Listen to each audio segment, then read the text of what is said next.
So today we got some new seats. So we picked these up on Facebook Marketplace. Got a score screaming deal, $100 for both. So you can't beat that. Great looking seat. They are heated. So these will be great. The mounts are a little bit different, so we'll have to adjust them, but they are reclinable, so way better than the factory military seats. So can't wait to get those in.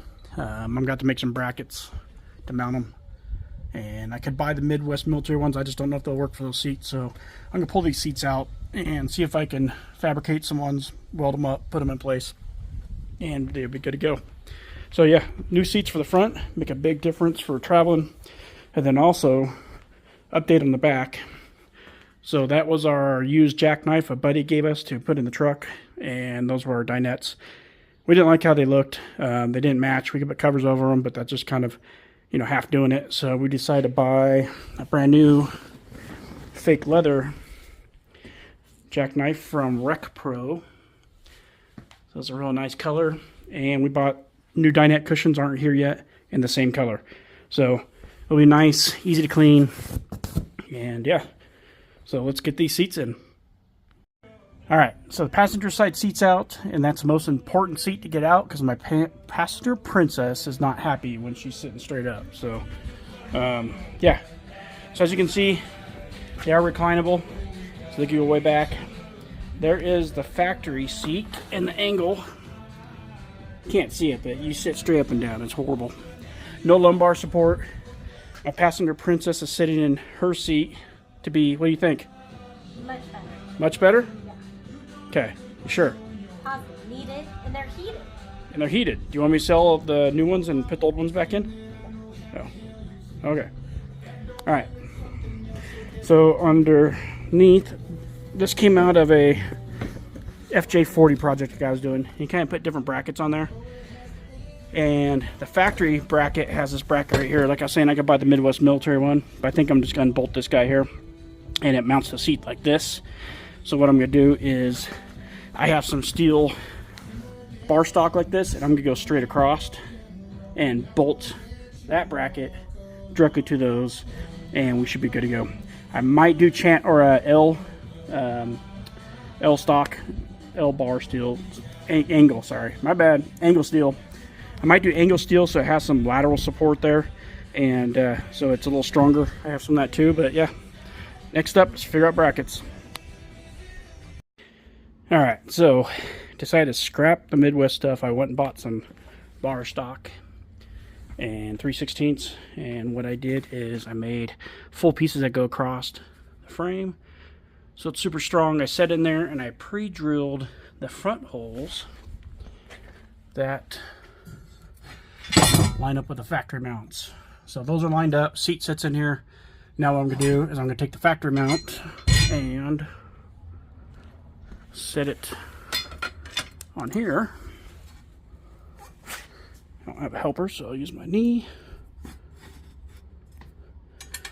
Get these holes lined up. And then there, once this is in place, there's my pilot holes for the top one. And obviously it's upside down, but that's okay because I'm just lining up these holes. I'll drill those top ones, and then this one is ready to paint the brackets, and this seat is ready to go in. Alright, first seat's installed, built some brackets, did a little seat belt spacer. I actually had these for seat belts for another project.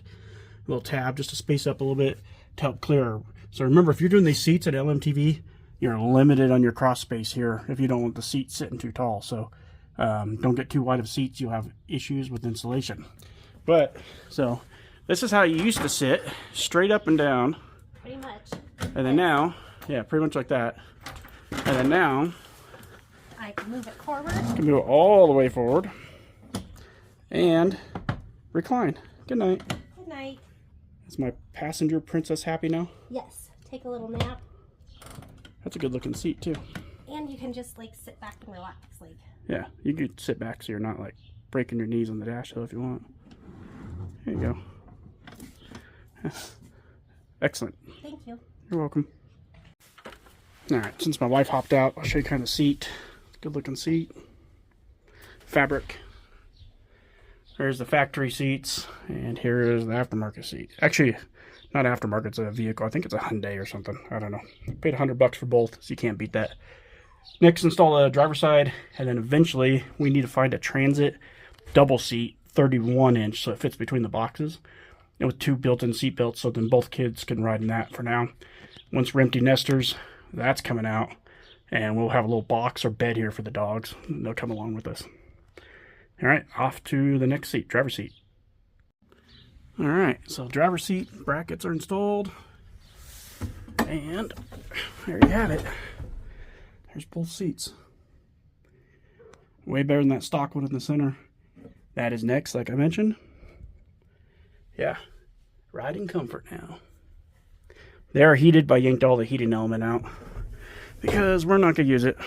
I kept it just in case, but just the mechanism underneath. So remember, make sure you share our channel, subscribe our channel, Facebook, Instagram, and YouTube, and share with your friends, please. So much appreciated, and we'll get this build going. Get the rest of the stuff installed. Get out on the road. Oh yeah, if you notice, we have a Wii Boost up there. So we did purchase a Wii Boost Overland and a Starlink Mini. So we're gonna run both, just on the go. We're not using internet, just regular cell service. Just if anyone needs to get a hold of us, we'll use the Wii Boost across Nevada, where it's really sketchy signal. So yeah, see you next time. Thanks.